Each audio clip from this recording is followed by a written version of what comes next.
처음으로 피의자로 공개 소환된 김 여사는 아무것도 아닌 사람이 심려를 끼쳐 죄송하다고 심경을 밝혔습니다. 내일까지 전국에 또다시 많은 비가 내릴 전망입니다. 호남에 최대 120mm 이상, 대구와 영남 등에 100mm 이상이 예보됐습니다. 특히 곳곳에 시간당 최대 50mm가 넘는 국지성 호우가 쏟아지는 곳도 있겠습니다.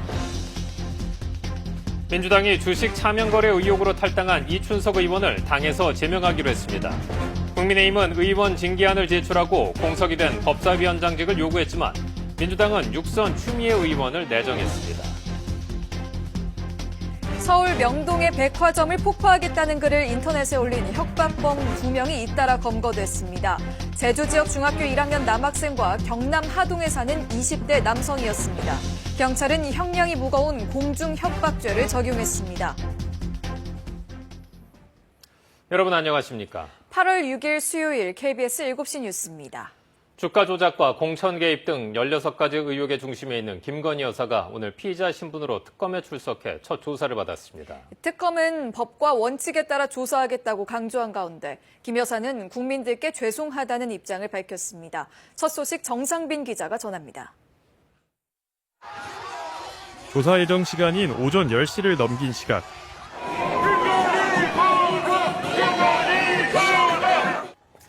김건희 여사가 특검 사무실 앞에 도착했습니다. 저같이 아무것도 아닌 사람이 이렇게 심려를 끼쳐서 진심으로 죄송합니다. 수사 잘 받고 나오겠습니다. 역대 전직 대통령 배우자가 피의자로 공개 출석한 건 처음입니다. 포토라인에 섰지만 고가 목걸이와 가방을 왜 받았는지, 도이치모터스 주가 조작에 관여했는지 등 취재진의 질문에는 답하지 않은 채 조사실로 향했습니다. 조사는 특검과 별도 티타임 없이 바로 시작됐습니다. 오전 10시 23분에 조사를 시작하여 11시 59분에 오전 조사를 마쳤습니다. 점심 식사를 마치고 오후 1시부터 조사를 재개하였고 특검팀은 16가지 수사 대상 중 도이치모터스 주가 조작과 공천 개입 의혹, 통일교와 건진법사 청탁 의혹 등 5가지 주요 의혹에 대한 조사를 진행했습니다. 특검 측에선 부장검사가 조사를 진행했고 김 여사 측에선 변호인 3명이 입회했습니다. 김 여사 측 요청에 따라 영상 녹화는 하지 않았습니다. 특검은 김건희 여사가 진술 거부권을 행사하지 않고 조사에 임하고 있다고 밝혔습니다. 다만 김 여사 측은 장시간 수사를 받을 건강 상태가 아니라고 한 만큼 특검팀은 추가로 소환 조사를 진행할 걸로 보입니다. KBS 뉴스 정상빈입니다. 김건희 여사에 대한 특검의 첫 대면 조사가 종료됐습니다. 다만 김 여사는 아직 특검 청사 밖으로는 나오지 않은 상태인데요. 특검 사무실에 나가 있는 취재기자 연결해서 자세한 소식 들어보겠습니다. 정혜주 기자, 김 여사 언제쯤 나올 것으로 예상됩니까? 네, 김건희 여사는 오후 5시 46분쯤 조사를 마치고 지금은 조사를 열람하고 있습니다.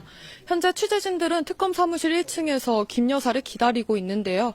아직 김 여사의 모습은 보이지 않고 있습니다. 김 여사는 오늘 오전 특검 사무실에 출석하면서 구체적인 질문에 대한 답은 피했습니다. 그러면서 김 여사 측은 조사 종료 후에 질문을 받겠다는 취지로 언급했는데 김 여사가 본인을 둘러싼 의혹에 대해 새로운 입장을 내놓을지 주목되고 있습니다. 이날 조사는 김 여사의 건강을 고려해 점심시간 외에도 4차례 휴식 시간을 가지며 진행됐습니다. 이 때문에 실제 조사 시간은 5시간 20여 분 정도인 것으로 보입니다. 특검은 우선 오늘 도이치모터스 의혹을 시작으로 공천 개입 의혹, 건진법사를 통한 통일교 청탁 의혹 등을 조사한 것으로 알려졌습니다. 김 여사는 진술을 거부하지는 않은 것으로 전해집니다. 다만 특검팀은 조사 시간이 부족했던 만큼 추가 조사가 불가피하다는 입장입니다. 김 여사는 이날 조사가 이뤄진 의혹 외에도 집사 게이트, 양평고속도로 종점 변경 등에도 관여했다는 의혹을 받고 있습니다. 이 때문에 이른 시일 내에 추가 소환 통보가 이뤄질 가능성이 있는데 특검팀은 곧바로 김 여사에 대한 구속영장을 청구하는 방안도 검토 중인 것으로 알려졌습니다. 한편 김 여사는 순직해병 특검의 수사 대상에도 올라 있는데요. 임성근 전 사단장의 구명로비 등과 관련한 의혹입니다. 순직해병 특검은 김 여사의 비화폰과 통신 기록에 대한 분석을 진행하면서 동시에 이종섭 전 장관 도피 의혹 수사에도 속도를 내고 있습니다. 오늘 이와 관련해 외교부를 압수수색하기도 했습니다. 지금까지 김건희 특검 사무실에서 KBS 뉴스 정혜주입니다. 경찰이 서부지법 폭력 난입 사태 배우로 전광훈 목사를 지목해 압수수색하면서 전 목사가 신앙심과 금전 지원을 토대로 특임 전도사를 가스라이팅했다고 영장에 적시한 것으로 파악됐습니다. 영장에는 윤석열 전 대통령의 구속영장이 발부되면 국민주안권을 토대로 물리적 타격이 가능하다고 했던 전 목사의 발언도 담겼습니다. 전 목사가 이끄는 사랑제일교회에선 특임 전도사 2명이 서부지법 난입에 가담해 1심에서 징역형을 선고받았습니다.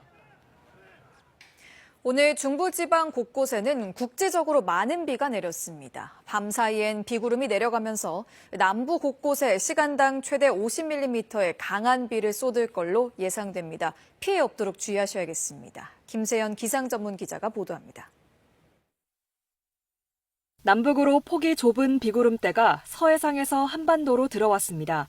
이 비구름대의 영향으로 오늘 수도권 등 중부 곳곳에 국지성 호우가 내렸습니다. 경기 포천에는 110.5mm, 강원 철원에는 83mm의 비가 내렸고 한때 호우 경보가 발효되기도 했습니다. 밤사이 비구름대가 내려가면서 내일까지 남부지방을 중심으로 강하고 많은 비가 올 전망입니다. 내일까지 예상 강수량은 호남의 많게는 120mm 이상, 대구와 경북, 경남, 제주에 100mm 이상 등입니다. 같은 지역에서도 강수량 편차가 크겠고 시간당 최대 50mm의 세찬비가 쏟아지는 곳도 있겠습니다. 갑자기 쏟아지는 강한 비에 하천이 급격히 불어나거나 지하시설이 침수될 수 있어 주의해야 합니다. 특히 최근 호우 피해가 컸던 남부지방에 강하고 많은 비가 예보된 만큼 대비가 필요합니다. 비구름으로 주춤했던 더위는 다시 찾아오겠습니다. 목요일은 대체로 맑은 가운데 낮 동안 햇볕이 더해지며 전국 대부분 지역의 낮 기온은 30도를 넘겠습니다. 내일 낮 최고 기온은 서울 32도, 대구 33도 등으로 오늘보다 2에서 5도가량 높겠습니다. 습도가 높아 체감온도는 더 높겠고 열대야 역시 이어지겠다고 기상청은 전망했습니다. KBS 뉴스 김세연입니다. 비가 쏟아지면 도로 맨홀은 흉기로 변합니다. 수압 때문에 뚜껑이 열려 튕겨오르거나 물이 차오르면 맨홀이 아래에 있는지 알기도 힘든데요. 얼마나 위험한지 황정호 기자가 취재했습니다. 빗속을 달리던 버스에 맨홀이 튀어올라 승객이 튕겨나가고 폭우에 길 가던 남매는 뚜껑이 열린 맨홀에 빠져 숨졌습니다. 사람이 저렇게 순식간에 저렇게 당할 수가 있구나. 맨홀이라는 게 무서운 데구나. 폭우가 내리면 위험해지는 맨홀이 어느 강도에서 얼마만큼 튕겨나가는지 실험으로 확인했습니다. 폭우 상황을 가정해 물을 한꺼번에 흘려보내니 무게 32kg인 맨홀 뚜껑이 들썩이다 솟구치고 마네킹도 순식간에 빨려 들어갑니다. 순간 수압 약 27바 수준, 고압 세척기와 비슷한 강도였습니다. 한 5, 60cm까지도 튀어 올랐고 경차를 맨홀 뚜껑 위에 두고 실험을 했을 때도 경차가 흔들릴 정도의 충격을 주었었습니다. 폭우 때는 맨홀을 피하는 게 상책인데 어디 있는지 파악조차 쉽지 않은 것도 문제입니다. 바닥에 자전거 바퀴만 한 맨홀이 설치된 인공수로에서 실험해보니 인도 경계선 높이인 30cm에 더해 약 2배 60cm까지 수위를 높여도 맨홀을 구별할 수 있습니다. 그런데 흙 60리터를 부어 흙탕물이 되자 상황이 변했습니다. 제가 걷고 있는 수로의 수심은 보시다시피 제 무릎 정도인데요. 물이 이렇게 탁해지자 맨홀 위치가 어디였는지, 맨홀 뚜껑이 열렸는지조차 확인하기 어렵습니다. 집중호우 때 떠내려올 토사의 양까지도 고려해야 할 이유입니다. 대처가 어려운 맨홀 위험을 피하려면 비를 맞더라도 우산 등으로 바닥을 치면서 천천히 걷는 게 최선입니다. KBS 뉴스 황정호입니다. 인터넷에 백화점을 폭파하겠다는 협박글이 잇따라 올라오면서 어제 이어 오늘도 경찰이 긴급 수색에 나섰습니다. 협박글을 작성한 중학교 1학년 학생과 20대 남성이 검거됐는데 경찰과 백화점 측 모두 엄정 대응을 예고했습니다. 김보담 기자가 보도합니다.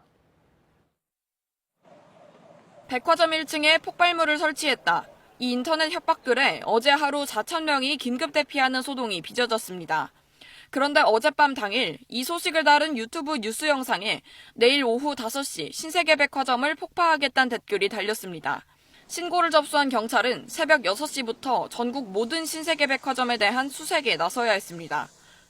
추적 끝에 경찰에 붙잡힌 작성자는 경남 하동에 사는 20대 남성이었습니다. 장난이었다는 게 범행 이유였습니다. 실제로 폭발물은 없었지만 경찰은 남성에게 협박죄보다 형량이 무거운 공중협박죄를 적용하는 등 강력 대응에 나섰습니다. 형사 책임을 넘어 손해배상 청구 등에 나설 가능성도 제기됩니다. 경찰 인력의 낭비도 같이 가져올 가능성이 있죠. 사회적 그 비용도 상당히 크기 때문에 이런 범죄들도 사법기관에서 좀 중요하게 생각하고 첫날 신세계백화점 본점에 대한 협박글을 올린 게시자는 제주도에서 붙잡혔습니다. 중학교 1학년 학생이었는데 사람들 반응이 어떨지 궁금했다는 취지로 진술했습니다. 민사상 책임을 져야 하는 경우도 있을 수 있습니다. 장난이나 호기심으로라도 이런 범죄는 하지 않아야 될 것 같습니다. 신세계 측도 수억 원대의 손해가 발생한 걸로 추산하고 법적 대응을 포함한 강력 조치를 예고했습니다. KBS 뉴스 김보담입니다. 더불어민주당이 차명 주식 거래 의혹으로 탈당한 이춘석 의원을 당에서 제명 조치하기로 했습니다. 국민의힘은 이 의원에 대한 의원직 제명 징계안을 제출하는 한편 공석이 된 법사위원장직을 넘겨달라고 요구했는데 민주당은 추미애 의원을 위원장에 내정하며 요구를 일축했습니다. 박영민 기자의 보도입니다. 주식 차명 거래 의혹을 받고 있는 더불어민주당 이춘석 의원. 전격적인 탈당과 함께 법사위원장직을 내려놨지만 파문은 쉽게 가라앉지 않고 있습니다. 민주당 지도부는 국민의 우려가 크다며 이 의원을 제명 조치하겠다고 밝혔습니다. 이재명 대통령과 이재명 정부의 기조대로 엄정하게 앞으로 이와 유사한 일이 발생하면 엄단하겠다는 말씀을 드립니다.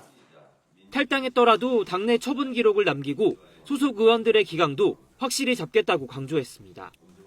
야당은 파상 공세에 나섰습니다. 이 의원의 탈당을 꼬리 자르기로 규정하며 철저한 수사를 촉구했습니다. 특히 국정위에서 AI 정책을 맡았던 이 의원이 관련 종목을 거래했던 점을 지적하며 전수조사가 필요하다고 강조했습니다. 관련 정보를 보고받았거나 전달하였거나 취급한 인물들까지 전체적으로 수사를 해야 합니다. 이 사건은 단순한 개인 일탈이 아닙니다. 국민의힘은 오늘 오후 이 의원에 대한 징계안을 국회에 제출하며 공세 수위를 끌어올렸습니다. 당대표 후보인 주진우 의원도 이 의원을 금융실명법 위반 등의 혐의로 고발했습니다. 공석이 된 법사위원장직을 놓고 여야 간 신경전도 고조되고 있습니다. 견제 기능이 필요하다며 야당 몫으로 넘겨달라는 국민의힘 요구에 대해 민주당은 육선의 추미애 의원을 내정하며 일축했습니다. 국정기획위원회가 이 의원을 분과장직위에서 해촉한 가운데 휴가 중인 이재명 대통령은 이 의원에 대한 진상을 신속히 파악하고 엄정히 수사할 것을 지시했습니다. KBS 뉴스 박영민입니다. 또다시 산업재해가 발생한 포스코 ENC에 대해 이재명 대통령이 초강수를 꺼내들었습니다. 휴가 중 별도 지시를 통해 해당 기업에 대한 건설면허 취소와 공공입찰 금지 등 법률상 가능한 모든 제재 방안을 검토해 보고하라고 요구했습니다. 방준원 기자의 보도입니다. 일터의 죽음을 막기 위해 특단의 조치를 세우라고 여러 차례 밝힌 이재명 대통령. 그럼에도 산업 현장에서의 사망 사고가 잇따르자 국무회의에서 포스코 ENC를 직접 거론하며 공개 질타하기도 했습니다. 일하러 갔다가 이게 있을 수 있는 일입니까? 살자고 돈 벌자고 간 직장이 전쟁터가 된 거 아닙니까?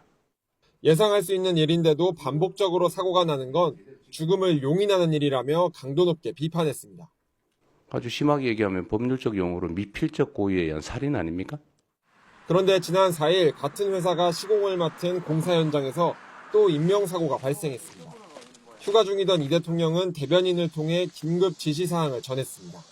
이 대통령은 건설 면허 취소와 공공입찰 금지 등 법률상 가능한 방안을 모두 찾아서 보고해달라고 지시했습니다. 매뉴얼 준수 여부 등을 철저히 확인하고 예방 가능한 사고는 아니었는지 면밀히 조사하라고 지시하셨습니다. 이와 함께 이러한 산업재해가 반복되지 않도록 징벌적 배상제 등 가능한 추가 제재 방안을 검토해 보고해달라고 했습니다. 포스코 ENC에서는 올해 들어서만 중대재해 사망 사고가 4차례 발생했습니다. 정희민 대표이사 사장은 반복된 사고에 책임을 통감한다며 어제 사의를 표명했습니다. KBS 뉴스 방준원입니다. 한미 관세 협상 타결 후 처음으로 정부 협상단이 국회 보고에 나섰습니다. 협상 대표단은 미국이 거세게 할 수 있다며 여지를 남겼습니다. 박경준 기자입니다. 협상 대표단을 상대로 농식품 검역 등 비관세 장벽 완화를 둘러싼 질의가 쏟아졌습니다. 미국산 과체류 수입 위생 절차에 관련 양국 협력 강화와 미국산 자동차 안전기준 수용을 약속했으며 야당은 농식품부가 미국산 농산물 수입 승인 절차 담당자도 따로 두기로 한 걸 언급하며 사실상 추가 수입 효과라고 지적했고 협의한다고 놓고 추가 농산물 시장에 대한 개방은 없다라는 대통령실의 발표는 이게 우리 국민이 뭘 믿어야 되네. 정부는 검역 틀이 바뀌는 건 아니라고 반박했습니다. 검역 관련돼서 너무 시간이 오래 걸리고 일종의 좀 복잡하다는 생각도 하고 있어서 그런 부분에 대해서 협력을 강화하자는 취지에서 대형 온라인 플랫폼 사업자 규제를 위해 추진 중인 온라인 플랫폼법도 정부는 미국 불이익이 없게 계속 협의하겠다고 밝혔습니다. 일방적으로 미국의 요구를 우리가 수용하는 방식으로 가지 않았으면 좋겠다. 같은 대우를 해달라는 게 기본적인 입장이라 그런 부분들을 중심으로 미국 측하고 충분하게 좀 소통도 하고 오해가 발생하지 않도록. 협상단은 한미 FTA의 효과가 완전히 사라진 건 아니라고도 설명했습니다. 미국의 특정한 품목을 제외하고는 다른 품목에 있어서는 한국이 FTA 효과를 누리고 있다. 협상단은 비관세 장벽에 대해선 앞으로도 미국 압력이 계속 이어질 거라고 내다봤습니다. 자동차 관세 12.5%를 관철하지 못한 것과 철강 50% 관세에 대해선 송구하다고 밝혔습니다. 상호 관세 15%는 우리 시간 내일 오후 1시부터 발효됩니다. KBS 뉴스 박경준입니다. 미국의 무역 적자가 21개월 만에 최저 수준을 기록했습니다. 관세 영향이 반영된 걸로 보이는데요. 트럼프 행정부의 바람대로 무역 적자는 줄었지만 정작 미국 내 경기에는 악영향을 미치고 있습니다. 뉴욕에서 박일중 특파원입니다. 미국의 6월 무역 적자가 602억 달러를 기록했습니다. 전달보다 16%나 감소한 것으로 2023년 9월 이후 1년 9개월 만에 최저 수준입니다. 수출이 소폭 줄었지만 수입이 더 많이 감소하면서 적자 폭이 축소됐습니다. 특히 중국에 대한 무역 적자는 95억 달러로 2004년 2월 이후 21년여 만에 가장 적었습니다. 관세의 영향으로 풀이됩니다. 두 나라는 지난 5월 제네바 회담 이후 100%가 넘던 관세율을 크게 낮췄지만 중국은 여전히 50%가 넘는 관세를 물고 있습니다. 관세로 무역 적자 폭은 줄었지만 미국 내 경기는 둔화되고 있다는 지표가 잇따르고 있습니다. 제조업 업황이 5달째 위축 국면을 이어가고 있는 가운데 서비스업 업황도 50.1로 집계돼 간신히 기준선을 지켰습니다. 이 지수가 50을 넘으면 확장, 그 아래면 위축 국면을 의미합니다. 서비스업은 미국 경제의 3분의 2 이상을 차지하는 만큼 서비스업 업황마저 나빠지면 경기 악화 가능성은 더 커집니다. As a result, those prices could rise, and we could see that impacting the economy and the profitability and mostly the margins of some of the companies, which thus far have been able to absorb any impact that they've had, which has been minimal. 전날 급등했던 뉴욕 주식시장의 주요 지수는 이날도 상승 출발했지만 서비스업 업황지수 발표 후 내림세로 돌아섰고 일제히 하락 마감했습니다. 뉴욕에서 KBS 뉴스 박일중입니다. 중국 단체 관광객의 무비자 입국이 한시적으로 허용됩니다. 오늘 김민석 국무총리 주재로 열린 관광 활성화 정책 관련 회의에서 정부가 중국 단체 관광객의 무비자 입국을 다음 달 29일부터 내년 6월 30일까지 허용하기로 했습니다. 중국은 지난해 11월부터 한국 국민의 무비자 입국을 허용하고 있으며 정부도 이에 대응하기 위해 부처 간 협의를 진행해 왔습니다. 중국 쓰촨성에선 10대 여중생이 또래 여학생들에게 집단 폭행을 당했는데 가해자들이 솜방망이 처벌을 받았습니다. 이에 분노한 학부모들이 대규모 시위를 벌였는데 가축 운반용 트럭으로 연행돼 또 문제가 되고 있습니다. 베이징에서 김민정 특파원이 보도합니다. 돼지 같은 가축을 싣는 운반 트럭에 갇혀 사람들이 끌려갑니다. 쓰촨성 장류시에서 학교 폭력 사건 처분에 항의해 학부모들이 시위를 벌이다 공안에 연행되는 겁니다.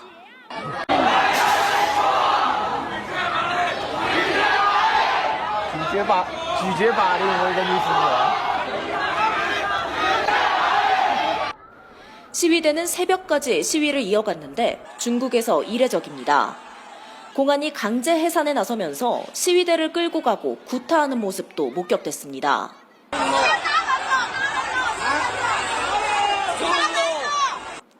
시위를 촉발한 학교 폭력은 지난달 말 벌어졌습니다. 14살 여중생을 또래 여학생 3명이 폐건물로 끌고 가 폭행했습니다. 피해자의 무릎을 꿇리고 뺨을 때리는 일도 서슴지 않았습니다.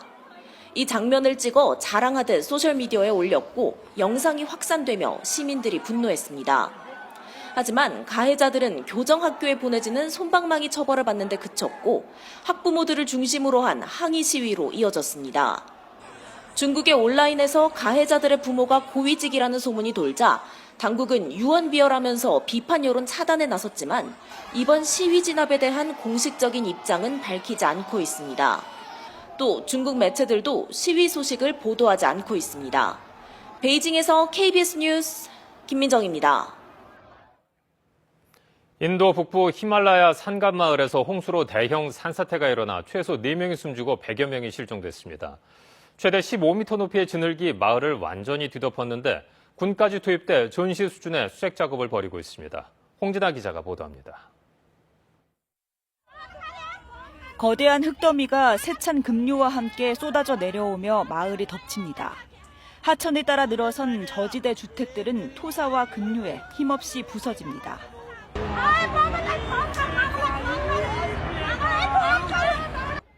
현지 시각 5일 인도 북부 우타라칸드주 히말라야 인근 마을에서 갑작스런 많은 비에 산사태가 발생했습니다. 미처 대피하지 못한 최소 4명이 숨졌고 100여 명은 실종 상태입니다. 산사태가 휩쓸고 간 자리, 주택들은 최대 15m 높이의 진흙과 흙탕물에 잠겼고 마을 일부는 아예 사라져버렸습니다. The complete mid portion of the village has got swept out and the road has got blocked. 인도 당국은 군과 구조 인력 등을 전시태세 수준으로 투입해 수색 작업을 벌이고 있습니다. सुरक्षित स्थानों पर उनको पहुंचा दिया है। सभी इस प्रकार की जो व्यवस्थाएं वहां पर सेना और आईटीबीपी और एसडीआरएफ के लोग मिलकर कर रहे हैं। हमारी प्राथमिकता है एक एक व्यक्ति जो उसमें फंसा है उन सबको बाहर निकाला। 모디 인도 총리도 희생자와 유가족에게 애도를 표하고 지원을 위해 모든 노력을 하고 있다고 밝혔습니다. 사고 당시 해당 지역 강우량은 최대 210mm를 기록했다고 인도 기상청은 밝혔습니다. 인도 등 남아시아 국가들에서는 몬순 우기 기간인 매년 6월부터 9월까지 폭우로 인한 인명피해가 잇따르고 있습니다. 파키스탄에서는 6월 말부터 시작된 폭우로 누적 사망자가 180여 명에 달했고 인도에서도 100명 넘게 숨진 것으로 집계됐습니다. KBS 뉴스 홍진아입니다. 최근 한미 간 외교 국방 현안의 핵심은 동맹의 현대화인데요. 트럼프 행정부에서 동맹의 현대화 전략을 주도하고 있는 미국 국방부 정책차관이 대북 방어와 국방 지출에서 한국의 역할을 강조했습니다. 한미 정상회담에서 미국의 요구가 구체화할 거란 분석이 나옵니다. 워싱턴 김지숙 특파원입니다. 한미 국방장관의 통화 이후 엘브리지 콜비 미 국방부 정책차관이 소셜미디어에 올린 글입니다. 한국은 북한에 대한 강력한 방어에서 주도적 역할을 하려는 것과 국방비 지출에서 롤모델이 되고 있다고 적었습니다. 또 한미 양국은 지역 안보 환경에 대응해 동맹을 현대화할 필요성에 대해 긴밀히 공감하고 있다며 공동의 위협을 방어할 준비가 돼 있는 전략적으로 지속 가능한 동맹을 만들기 위해 계속 긴밀히 협력할 거라고 밝혔습니다. 우선 인도태평양 지역에서 미국의 역할은 중국 억제에 집중하고 대북 방어에는 한국이 보다 많은 역할을 해야 한다는 뜻으로 해석됩니다. 콜비 차관은 이전부터 비슷한 주장을 해왔습니다. The problem is that North Korea is not really a serious threat to the United States itself. But we shouldn't pretend that we have the same interests. 또 최근 트럼프 대통령이 북대서양 조약기구, 나토의 동의를 얻은 GDP 5% 수준의 국방 지출 기준에 한국이 호응해주길 기대하고 있는 걸로도 풀이됩니다. 특히 동맹의 현대화는 중국발 위협을 억제하는 데 한국이 역할을 확대해야 한다는 의미로 읽힙니다. 이럴 경우 주한미군의 활동 반경이 중국과 러시아에 대한 대응으로 확장될 수 있습니다. 한미 정상회담을 앞두고 트럼프 정부의 새 국방전략 수립을 이끌고 있는 국방차관이 구체적인 입장을 밝히면서 국방비 증액 문제와 동맹의 현대화 등은 한미 정상회담의 핵심 의제로 떠오를 수 있다는 관측이 나옵니다. 워싱턴에서 KBS 뉴스 김지숙입니다. 프리미어리그에서 미국 메이저리그 사커로 활동 무대를 옮긴 손흥민이 LA에 도착하자마자 홈 경기장을 찾았습니다. 손흥민을 향한 현지 팬들의 반응은 뜨겁다 못해 열광적이었는데요. 손흥민은 내일 기자회견을 열고 제2의 축구 인생에 대한 각오를 밝힐 예정입니다. 김화영 기자가 전합니다.